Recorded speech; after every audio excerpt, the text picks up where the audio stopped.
সেদিন রাতের সেই ঘটনা আমার জীবনের সবকিছুই বদলে দিল। জানালার সামনে দাঁড়িয়ে থাকা সেই ছায়াটা, তার জলে চোখ আর ঠান্ডা ফিসফাস কণ্ঠস্বর। আমি ভেবেছিলাম এটা হয়তো এক রাতের দুঃস্বপ্ন, কিন্তু না। এরপর থেকে প্রতি রাতেই সেই একই ভয়ঙ্কর অভিজ্ঞতা।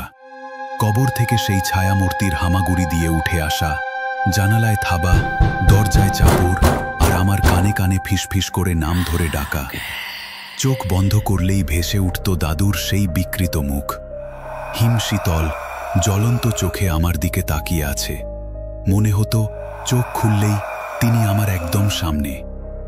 এক রাতে সাহস করে দরজা খুলে তাকাতেই দেখি জানালার পাশে একটা ছায়া দাঁড়িয়ে, একেবারে স্থির, অন্ধকারের চেয়েও কালো।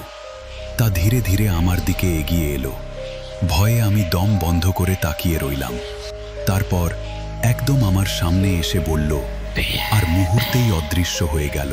আমি দিন দিন দুর্বল হয়ে যাচ্ছিলাম। চোখের নিচে কালি, শরীর শুকিয়ে যাচ্ছিল। আম্মু বুঝতে পারলেন কিছু একটা খুব ভুল হচ্ছে।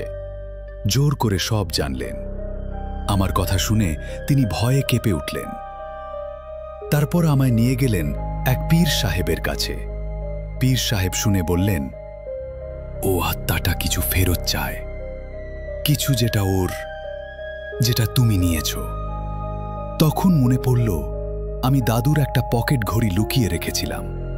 পীর সাহেব ঘড়িটা হাতে নিয়ে বললেন, এটাই কারণ।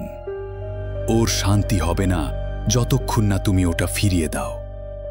আজ সন্ধ্যায় একা গিয়ে কবরের পাশে পুঁতে আসবে। আমি কিছুতেই রাজি হচ্ছিলাম না, কিন্তু আর কোনো উপায় ছিল না। সেই সন্ধ্যায় কাঁপতে কাঁপতে কবরস্থানে গেলাম। দাদুর কবরের পাশে একটা গর্ত করলাম। ঘড়িটা সেখানে পুঁতে দিয়ে মনে মনে বললাম, দাদু, আমি ভুল করেছি, আমাকে মাফ করে দিও। তারপর ফিরে এলাম। পরের কয়েকদিন শান্তিতে ঘুমালাম। সব ঠিক হয়ে গেছে ভেবেছিলাম। কিন্তু বন্ধুরা, সত্যিকারের আতঙ্ক তো তখনও শুরু হয়নি। এই গা ছমছমে গল্পের পরবর্তী পর্বে যা ঘটবে তা তোমার ধারণাকেও ছাড়িয়ে যাবে।